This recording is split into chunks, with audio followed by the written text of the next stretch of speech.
Welcome, my weary time traveler, to a soothing journey through the foggy corridors of history.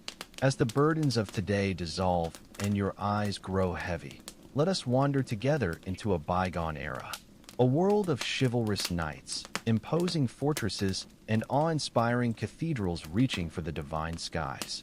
Yet behind these romantic visions lies the unvarnished truth of medieval existence, where life was frequently cruel, short, and brutally unforgiving.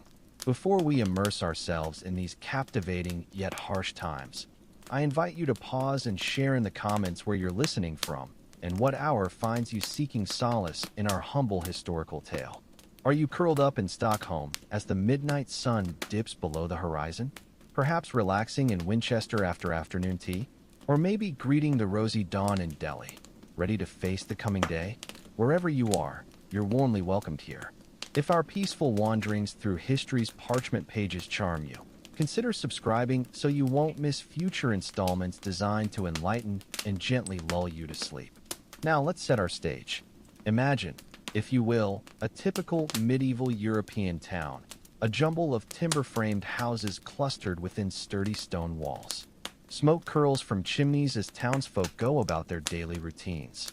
The blacksmith's hammer rings at his forge. The baker slides crusty loaves into clay ovens. The weaver's nimble fingers dance across her loom. Church bells mark the hours while children scamper through narrow, muddy lanes. At first glance, it appears quaint and cozy. But alas, medieval life was rarely gentle. Filth, ignorance, disease, and violence were grim realities for rich and poor alike. The townsfolk faced endless hardships, scarce spoiled food, deplorable sanitation, rampant crime, blistering summers, soul-crushing winters, and the ever-present shadow of death from accidents, war, or horrific plagues. Of course, some corners of medieval society were even more wretched, veritable nightmares where only the strongest, luckiest, or most ruthless could survive. In these pits of suffering we find crumbling prisons holding broken captives, reeking plague hospitals overflowing with the doomed, and isolated monasteries where holy men waged lonely battles against doubt and despair. As we drift toward restful reverie, we'll visit these forsaken places and meet some ill-fated souls who called them home. We'll walk in their lice-infested shoes and gain deeper understanding of their struggles, sorrows, and their small, hard-won joys. So come, let's retire and immerse ourselves in the vivid, unvarnished truths of living and dying in the Middle Ages. Part 1. Cities and Towns. First, overcrowded cities. Our initial stop is London in the year 1272. A teeming anthill of 80,000 souls crammed into a maze of crooked lanes and rickety wooden tenements. The air hangs thick with the stench of emptied chamber pots, rotting refuse, and greasy smoke from countless cooking fires. Rivers of waste ooze through open gutters, pooling in foul bogs swarming with flies. Meanwhile, livestock and stray dogs roam freely, adding to the filth. For common folk, home is a ramshackle affair. One or two rooms with low ceilings, windowless openings, and dirt floors strewn with rushes. Entire families eat, sleep, and work in suffocating proximity with little water, warmth, or fresh air. Tattered clothes and bedding crawl with fleas and lice. Acrid wood smoke stings eyes, but fails to mask the odor of unwashed bodies. These cramped quarters become breeding grounds for disease, from common measles and influenza to terrifying leprosy and plague outbreaks. Even minor wounds could turn fatal due to poor hygiene. Contaminated wells and foul air unleash waves of dysentery and cholera. Those surviving illness risk perishing in the frequent fires that rage through timber neighborhoods. Consider poor Will Fletcher, a humble bowmaker and devoted family man. Each dawn finds him toiling in his cramped workshop amid wood shavings and the pungent stench of animal glue. His wife Joan and their 3 children share the tiny back room that doubles as their kitchen. Meals cooked over an open hearth fill the space with smoke that permeates their rough sheets and mildewed straw mattress. Young Jack's persistent cough hints at consumption, while his sisters scratch at oozing pox sores. Will dreams of a fine stone house on a quiet street. but his meager earnings barely cover rent and food. He fears attracting the tax collector's notice or offending the guild.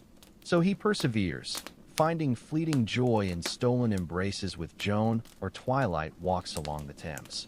A threadbare existence, yet still preferable to London's worst slums where such modest comforts remain unattainable. As we've seen, medieval urban life was often nasty, brutish, and short, but escape options were limited. Some fled to remote monasteries, seeking solace in prayer and contemplation. Imagine approaching such a monastery perched on a windswept cliff. Its ancient walls bear centuries of weather scars. Black-robed monks silently tend meager gardens, coaxing sustenance from thin, rocky soil. The stern-faced abbot greets you at the gate, offering hospitality as St. Benedict's rule demands, but with little warmth. Here, life means discipline, deprivation, and duty, not comfort or companionship. He leads you through cold stone corridors flickering with candlelight, chanting echoes hauntingly through the chapel during Vespers. In the refectory, you're served thin gruel and hard bread in total silence. Even whispered conversation is forbidden. As sunset paints the cliffs and sea mist rolls in, you retire to a cell barely larger than a closet with a straw pallet for a bed. Shivering in the gloom, you marvel at the fortitude required to endure such austerity year after year. What conviction or desperation drives men to this self-denial? Perhaps Brother Adelmo knows. At nearly 70 winters old, he's the abbey's eldest monk, his back bent from decades copying manuscripts in the scriptorium. Though his eyes are rheumy and hands gnarled, his mind remains sharp. In a rare moment of conversation, Adelmo shares how he came here as a young man fleeing heartbreak and sin, seeking divine purpose. But as decades passed in a blur of prayers and solitude, doubts crept in. Was this truly his calling, or just escape? Now facing life's end, he wrestles with unsettling questions that disrupt his meditations. Did he squander life's gift within these walls? Will his sacrifices earn heavenly reward? The old monk sighs deeply, the sound merging with the whistling wind outside. As you bid him good night, his words linger. While contemplation may bring some closer to divinity, monasteries carry their own quiet anguish. Even the devout aren't immune to loneliness, doubt, and regret. Sleep comes slowly as you ponder this paradox, a refuge that becomes its own prison. Finally drifting off to distant waves' lullaby, you dream of nameless scribes like Adelmo hunched over parchment by guttering candlelight through centuries. Theirs was a cloistered existence we can scarcely imagine today. Yet their diligence and faith ensured the survival of knowledge through the darkest of ages. But monasteries, as isolated and restrictive as they might be, were far from the only challenging frontiers of the medieval world. For those dwelling in borderlands contested by rival kingdoms, life became a daily struggle for survival under the shadow of perpetual conflict. Picture a scene in the bleak marches of northern England during the early 12th century. Morning mist clings low and chill over muddy fields as a haggard old woman emerges from a half-collapsed hovel. This is Morwenna, a widow nearing 60 winters who has endured more than her share of sorrow. Her tired eyes survey what remains of her village, just a handful of ramshackle huts clustered around the charred skeleton of a tiny chapel. The place never warranted a name, being too small and insignificant. Now, after the latest Scottish raid, it barely qualifies as a settlement at all. Picking her way through churned mud and burnt debris, Morwenna heads to her meager garden plot, all that stands between her and starvation. As she wrestles withered turnips from the unyielding earth, her mind drifts back to that fateful night a month past. She remembers the shouts of alarm, the thunder of hooves, torchlight flickering in the darkness. The raiders came swift and merciless, hurling flaming brands onto thatched roofs and driving off their few scrawny animals. She thinks of poor Edric the Reeve, cut down while trying to organize a defense. His body still lies where it fell near the ruined chapel, hacked and bloating. Most survivors fled in the chaos toward the relative safety of a walled town a day's walk south. But Morwenna remains rooted to this miserable scrap of land, like one of her stubborn turnips. Where else would she go? This hovel has been her home for 40 years, since she came as a young bride to raise a family on this unforgiving frontier. She stayed through the bitter years after her husband was conscripted and never returned from some nameless skirmish. She endured the winter when her youngest son sickened and died from bloody flux. She persisted as neighbors gave up and sought better prospects elsewhere. This hard land is the only home Morwenna has ever known. So here she remains, a lonely old woman scratching survival from unyielding earth in a place perpetually balanced between existence and oblivion.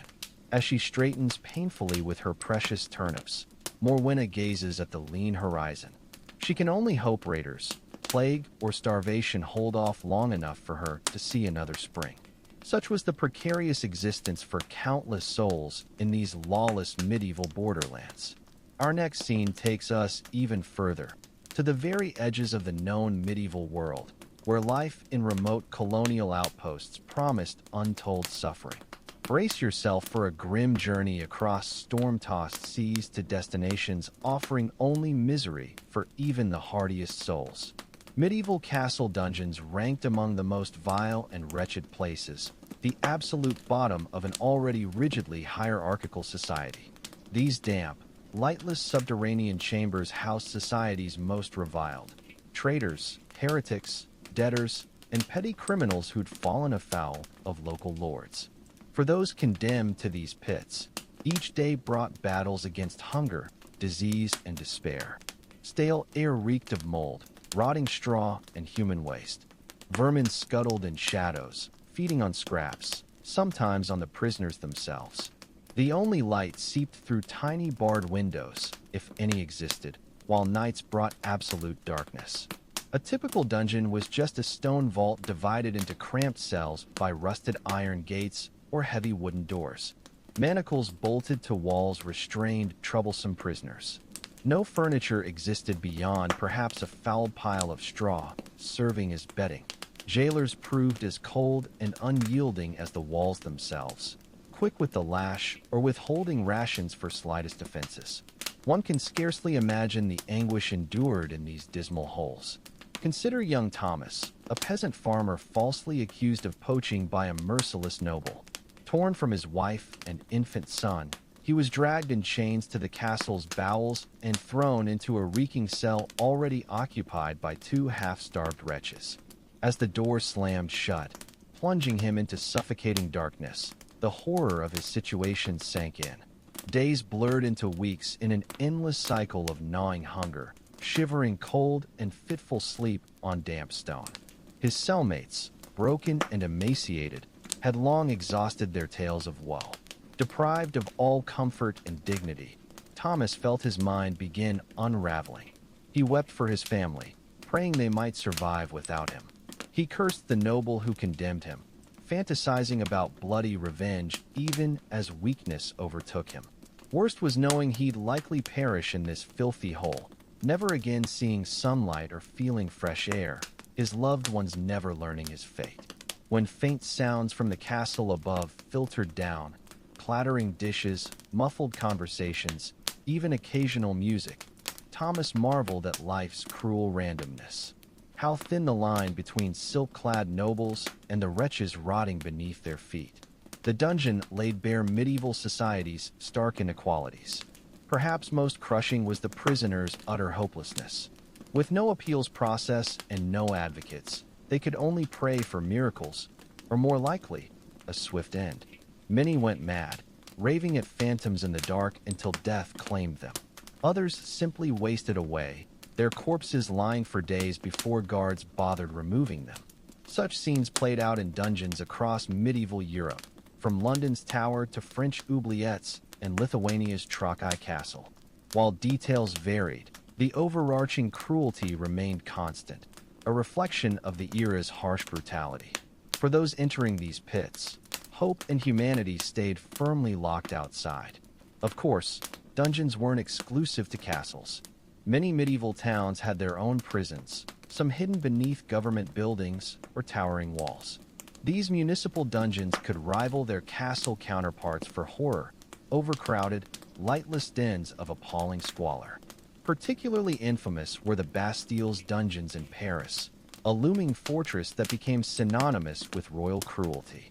Its windowless cells, some flooding with each rainfall, held political dissidents, free thinkers, and those who'd simply offended France's volatile monarchy. Voltaire himself spent nearly a year imprisoned there in squalid conditions. Though his status earned better treatment than most, he still endured vermin-infested quarters and constant cries of tormented inmates. The experience left lasting scars, fueling his later writings against French tyranny. In England, Fleet Prison grew notorious for horrific conditions and systemic corruption. Ostensibly for debtors, the Fleet was a filthy labyrinth where inmates were extorted by predatory wardens. Those unable to pay exorbitant fees for food or bedding faced conditions worse than death. Consider stockbroker Jacob Mendez Solomon's story, imprisoned over a miscalculated debt in the 18th century. Unable to pay the warden's arbitrary fees, he wasted away in the common side, a hellscape of open sewers and rampant disease. Surviving on moldy scraps smuggled by a kind rabbi, his health rapidly deteriorated. When family finally secured his release years later, he emerged a broken shell of his former self. Thus we see medieval dungeons, whether in castles or municipal jails, were overwhelmingly places of unimaginable suffering. They imprisoned bodies and crushed spirits, stripping away dignity and sanity. That anyone emerged at all testifies to human resilience. For those listening safely from warm beds, it's difficult to fathom the depths of misery endured by countless souls condemned to these black pits. As you drift toward sleep tonight, perhaps spare a thought for them, the forgotten and forsaken who suffered in filthy cells, clinging to shreds of hope. Their struggles may be lost to time, but needn't be lost to memory. By remembering their plight, we keep a candle burning for them in the present, reaffirming how far we've come while acknowledging work still needed to advance human dignity for all. With that, I bid you good night and sweet dreams. May your sleep be restful and your waking hours filled with gratitude and purpose. Until next time, this is your faithful history guide signing off. As we've seen, even the grandest medieval castles could be cold, dark, and uncomfortable places to live. But for those confined to their dungeons, existence was unimaginably worse. These damp, filthy cells housed society's lowest, debtors, thieves, political rivals, anyone who drew a noble's wrath. Escape was nearly impossible. Thick stone walls kept prisoners in while blocking all natural light. Iron bars, heavy doors, and vigilant guards ensured few who entered ever left, except perhaps for a brief trip to the gallows. Modern archaeologists' discoveries tell a grim tale. Skeletons reveal malnutrition through bone deformities and tooth decay. Unhealed fractures suggest frequent beatings by jailers. Contemporary accounts describe prisoners as wretched creatures, clothed in rags, covered in sores, their spirits utterly broken. Some castle dungeons were simply deep pits or oubliettes where inmates were lowered by rope and left to starve in darkness. These unfortunate souls might share space with rotting corpses of previous victims, the very definition of a living nightmare. Other dungeons featured specialized torture chambers where suspected traitors or blasphemers endured brutal interrogations on devices like the rack, the Iron Maiden, or the Judas Cradle, all under the watchful eye of professional torturers. One chilling account from 1385 tells of French knight Jean de Carouges, imprisoned by his rival Jacques Legris in a Norman castle's dungeons. For weeks, Carouges was shackled in heavy irons, surviving on stale bread and fetid water. Filthy rats, as big as cats, gnawed at his legs in the dark. According to chroniclers, when Carouges was finally dragged before his captor, he resembled a miserable sack of bones, barely recognizable as a man. Only his burning desire for vengeance sustained him. In a shocking turn, Carouges eventually escaped just long enough to challenge Legris to a judicial duel, stabbing his former jailer to death before a crowd and reclaiming his honor. Most prisoners could only dream of such vindication. Their bleak, short lives ended in squalor, forgotten in some dank hole. Perhaps the most famous dungeon prisoner was the mysterious Man in the Iron Mask, arrested in 1669 by order of King Louis XIV himself. His true crime remains lost to history. Some speculate he was the king's disgraced brother or an illegitimate child. For unknown reasons, his identity was concealed at all costs. For over 3 decades, he was confined in various French castles, always heavily guarded and forced to wear an iron mask, even while eating or sleeping. He was never referred to by name, only as Prisoner 643-8900. While the truth may never be known, his legend became symbolic of medieval dungeons' mystery, dread, and capricious cruelty. His story echoes through works by Voltaire and Alexander Dumas. For centuries, the silent screams of dungeon prisoners haunted castle walls like vengeful ghosts, fading into legend. Until modern times, their desperate voices remain trapped in those abandoned vaults of stone and iron, mute witnesses to the medieval world's darkest corners. Yet as grim as castle dungeons were, they were just one of many terrible places a peasant or soldier might find themselves trapped. When 2 medieval lords clashed over land, wealth, or pride, it was always the lowest who suffered most. During a typical siege, an invading army would surround an enemy castle and camp outside its walls until the defenders surrendered or starved. The besiegers built crude fortifications to protect themselves and cut off supply lines. Catapults and siege towers were assembled to assault the walls, while tunnels might be dug to undermine them. This grim stalemate could drag on for months or even years, with both sides growing increasingly desperate. Life in siege camps was misery incarnate. Foraging and pillaging could only sustain the invaders for so long. Supply lines were unreliable. Food shortages and famine loomed constantly. With thousands of soldiers crammed alongside animals, refugees, and corpses, disease spread like wildfire. Dysentery, cholera, and typhus cut down young warriors in their prime, rotting them from within. Medieval physicians could do little beyond applying leeches and offering prayers. A haunting 14th century poem captures the scene. In the siege camp, life is hell. Knee-deep in filth and vomit dwell. Pale wasting troops with sunken eyes, whose sallow skin sloughs off and flies. Few sieges were as prolonged or dreadful as the infamous siege of Candia on Crete, which lasted a staggering 21 years, 1648 to 1669. The Ottoman Empire sought to capture this strategic Venetian port. The walled city endured near constant bombardment as the Ottomans slowly strangled it into submission.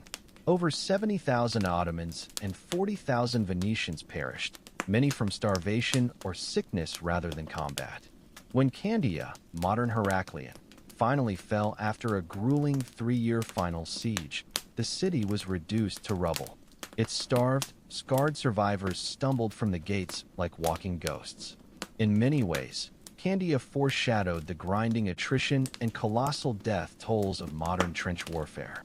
For common soldiers on siege front lines, there was little hope of glory or riches. Only gnawing hunger, creeping disease, and numbing monotony punctuated by bursts of violence. Even survivors often returned home traumatized, crippled, or disfigured, with little to show for their suffering. The unimaginable hardships of siege warfare left deep scars on medieval memory. In 1874, Russian composer Modest Mussorgsky captured this in pictures at an exhibition. Its thunderous movement, the hut on hen's legs, Baba Yaga, inspired by legends of a witch who feasted on doomed soldiers' souls. So while fairy tales romanticize gallant knights, the reality for most medieval soldiers was as dark as the deepest dungeon. The pointless brutality of their sacrifice has been scrubbed from our collective memory of the Middle Ages, but their suffering deserves remembrance. And yet, my weary travelers, even the common soldier's wretched lot paled beside the lowest of medieval society, the serfs and slaves whose forced labor made such ceaseless warfare possible. Bound by feudalism's invisible chains, the serfs and slaves formed the invisible backbone of medieval warfare, their suffering forgotten by history. Now let us venture to the colonial outposts, those precarious settlements clinging to the edges of the known world, where desperation and disease festered alongside fleeting dreams of fortune. Imagine a creaking merchant ship, its hold packed with hopeful settlers and convict laborers, heaving across storm-racked seas toward some distant shore. The voyage alone was a gauntlet of misery. Months of cramped darkness, spoiled rations, and the ever-present stench of vomit and human waste. Many never saw land again, their bodies consigned to the indifferent deep. Those who survived arrived weak and hollow-eyed, only to face new horrors. Take young John, third son of a London baker, lured by tales of the new world's riches. The reality? A squalid encampment of mud-chinked huts surrounded by hostile wilderness. Instead of streets paved with gold, he found back-breaking labor, clearing dense forests under a pitiless sun, his hands blistered and bleeding. Mosquitoes feasted on his flesh, leaving him shivering with malarial fevers. The colony's leaders ruled with whips and chains, hoarding what meager supplies survived the journey while common settlers starved. John watched in horror as the marshal executed a native woman for stealing moldy grain, shooting her in the back as she fled. That night, he vanished into the primordial forest, choosing unknown terrors over civilized cruelty. These colonial hellscapes bred their own peculiar suffering. In tropical outposts, humidity warped weapons and rotted clothing on men's backs.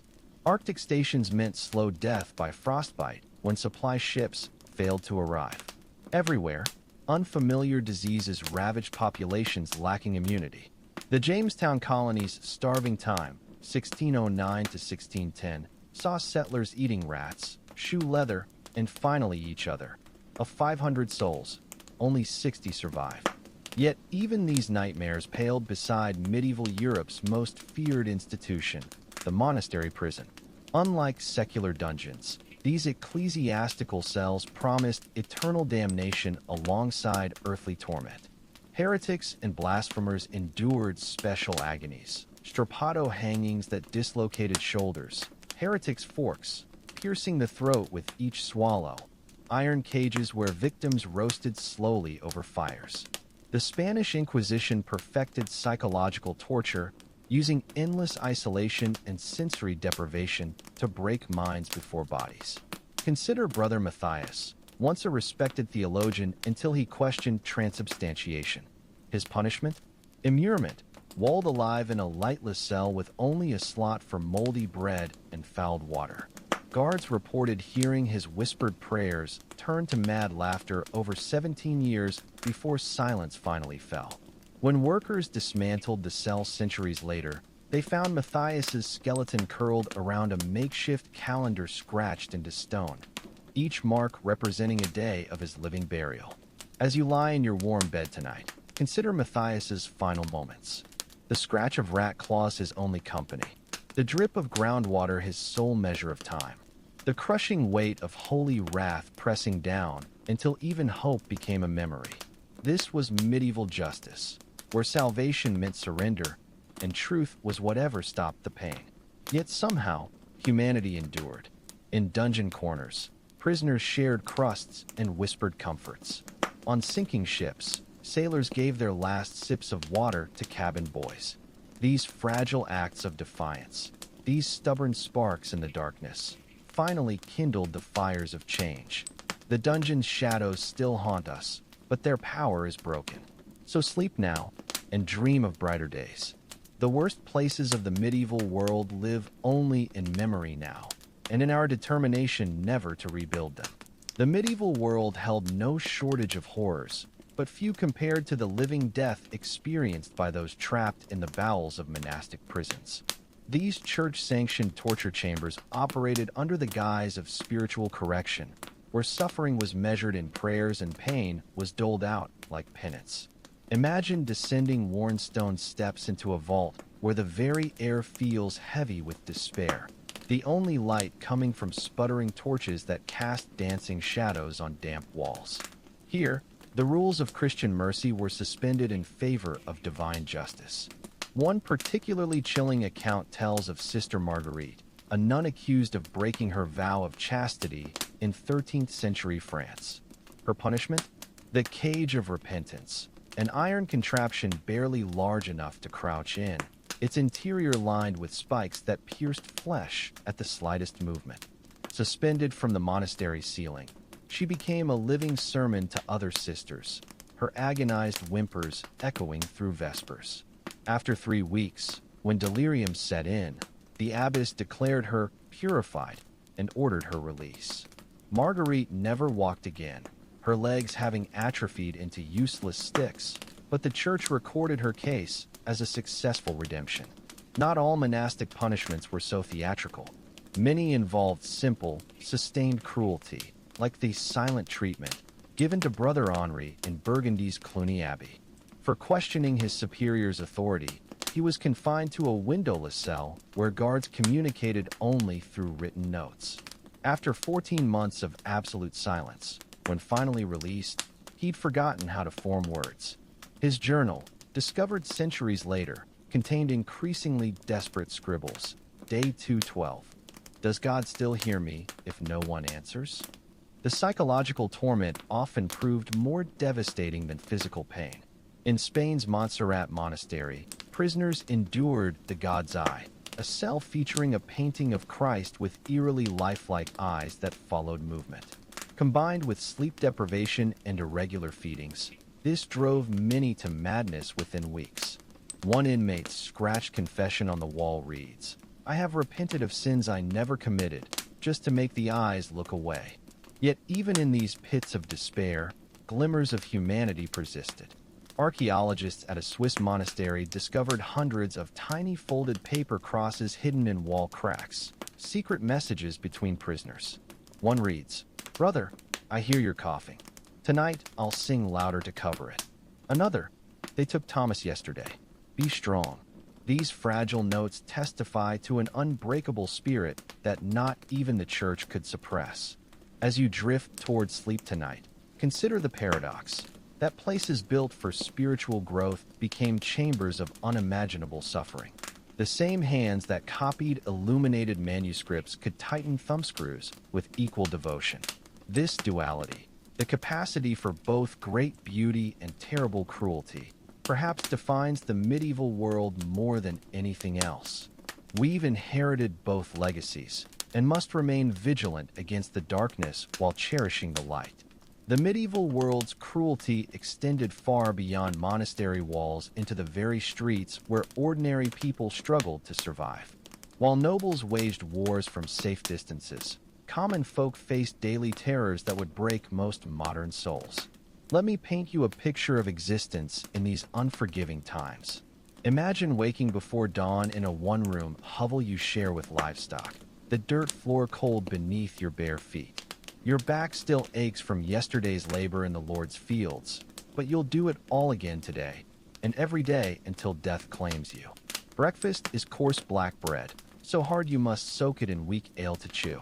The bread might contain sawdust or ground bones to stretch the flour. Your stomach will protest either way. As you trudge to work, you pass the town whipping post where 3 thieves hang in iron cages. One has been there a week, his tongue swollen from thirst.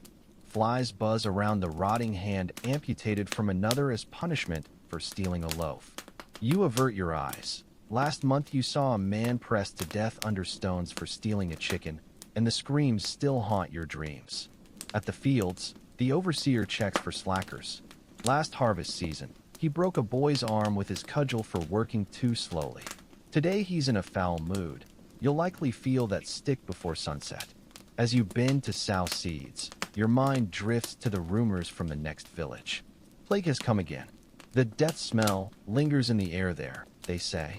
You pray it spares your family, knowing prayer didn't save your first 3 children. Come noon, you gulp thin pottage from a shared bowl, careful not to take more than your portion. Last winter, when crops failed, old Marta was stoned for hoarding turnips. You still find pebbles in the mud where she died. The meal is interrupted by horns. The Lord's men come collecting taxes again. They'll take half your grain, though you've barely enough to last the winter. Protest means the stocks. Last tax season, a man spent 3 days in them during a snowstorm. They buried his frozen corpse where he died, still locked in the wooden frame. As dusk falls, you return home to find your youngest coughing blood. The wise woman says it's the lung sickness. She can prepare a poultice of moldy bread, but it will cost your good knife. You pay willingly, though the knife was your father's. By midnight, the child's breathing grows ragged. You know what comes next. The church demands 9 pence to bury a child in consecrated ground, more than you earn in a month. The unconsecrated pit behind the mill already holds too many little bones. This was medieval life for most, a constant grind of backbreaking labor, arbitrary cruelty, and looming starvation. The church preached that suffering purified the soul, while nobles viewed commoners as little more than livestock. Small wonder many turned to drink, despite the priest's warnings. Ale at least brought a few hours' respite from the unrelenting misery. Yet even here, in this world of pain, humanity found ways to endure and even flourish. Neighbors shared meager meals when sickness struck. Secret gatherings in forest clearings kept pre-Christian songs alive. A stolen kiss behind the barn, a shared joke at the Lord's expense. These small rebellions sustained the spirit.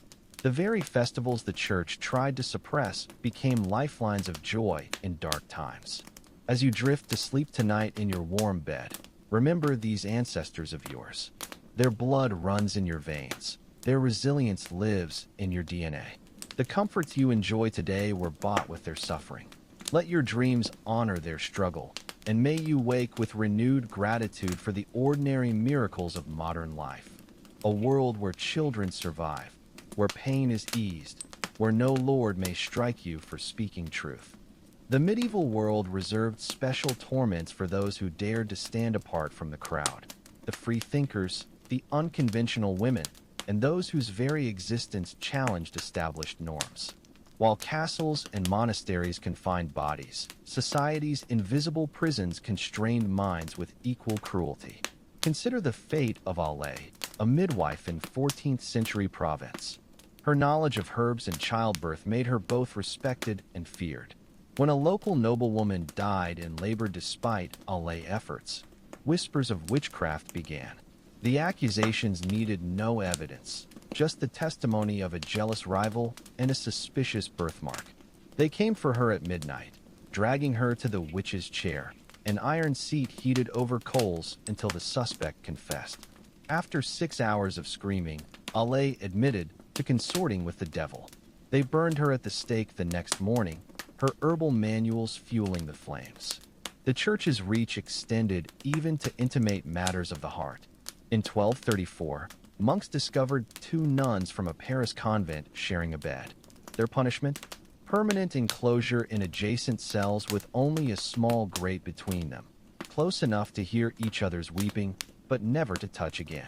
The convent's records note they died within weeks of each other, their final words identical. "Tell her I'm here." For Jewish communities, persecution came in waves. In York's 1190 massacre, entire families barricaded themselves in Clifford's Tower rather than face forced baptism. When the siege became unbearable, fathers took knives to their own children before turning the blades on themselves. The tower stones still bear scorch marks from their final act of defiance, a communal pyre rather than surrender to the mob. Yet even in these darkest moments, light persisted. Secret networks smuggled persecuted Jews to safety. Underground poets kept forbidden love alive in verse. A courageous few, like the anonymous heretic of Tours, continued teaching that God is love despite facing the rack. His final words to his executioners: "You cannot burn the truth." As you prepare for sleep tonight, remember these broken voices from history's shadows. Their suffering paved the way for the relative tolerance we enjoy today. The same fears that fueled medieval persecution still lurk in human hearts. Our progress fragile, our compassion requiring constant vigilance. May your dreams honor these forgotten martyrs, and may we prove worthy of the freedoms their torment purchased. The medieval world's cruelty extended beyond physical torture into psychological torment that could break even the strongest spirits. Consider the fate of those condemned to the oubliettes, the forgetting places, where prisoners were left to rot in complete isolation. These bottle-shaped dungeons, found in castles across Europe, were designed to make inmates feel abandoned by both man and God. One particularly harrowing account tells of Raymond, a French troubadour imprisoned in 1243 for composing satirical verses about his lord. Lowered into a 7-meter deep oubliette at Château de Tarascon, he spent 17 years in darkness so absolute it erased all sense of time. When finally released during castle renovations, his hair had turned snow white at 35.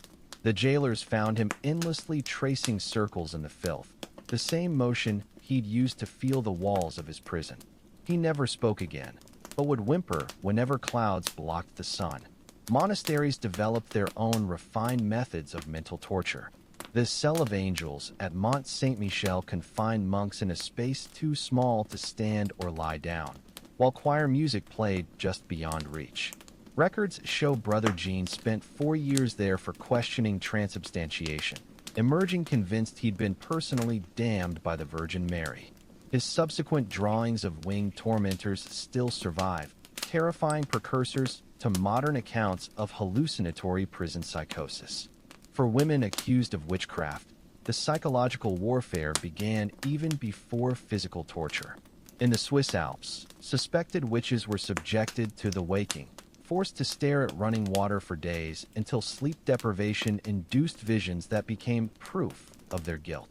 At Würzburg in 1629, young Katharina Hennet endured 80 hours of this treatment before confessing to impossible crimes. Yes, I flew on a broomstick. Yes, I poisoned the well. Yes, I lay with the devil. Her burning drew thousands of spectators. Yet the most insidious psychological torture was often self-inflicted. The medieval mind, steeped in religious terror, turned ordinary guilt into crushing spiritual dread. Mystics like Marjorie Kemp documented agonizing visions of damnation that felt more real than their physical surroundings. A single childhood lie could grow in isolation into an all-consuming conviction of eternal fire. As you drift towards sleep in your safe, well-lit room, consider how fragile the human mind remains.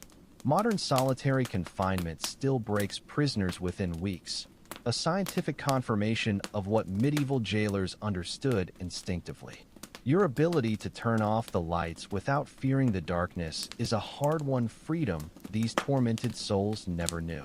Let your dreams acknowledge their suffering, and may we continue building a world where no one need fear such psychological torment again. The medieval world's cruelty manifested in countless ways, but perhaps none more disturbing than the treatment of those deemed different by society's narrow standards. Physical and mental differences that would be met with compassion today often condemned medieval souls to lives of unimaginable suffering. Consider the fate of holy fools, individuals with developmental disabilities who became unwilling mascots for noble households. Records from Burgundy describe Duke Philip keeping a man with microcephaly chained near the banquet hall, forcing him to perform humiliating tricks for guests' amusement.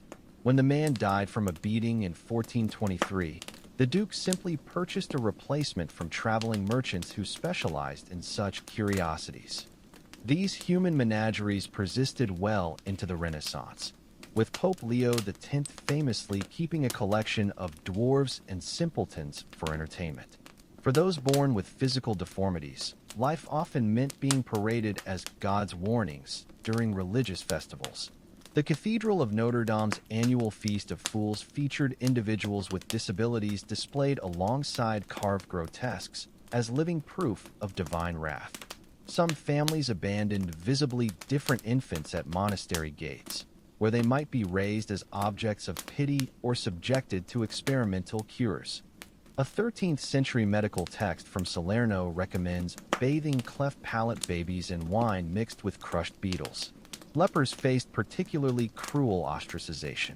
Forced to carry wooden clappers to warn of their approach, they lived in squalid colonies outside city walls.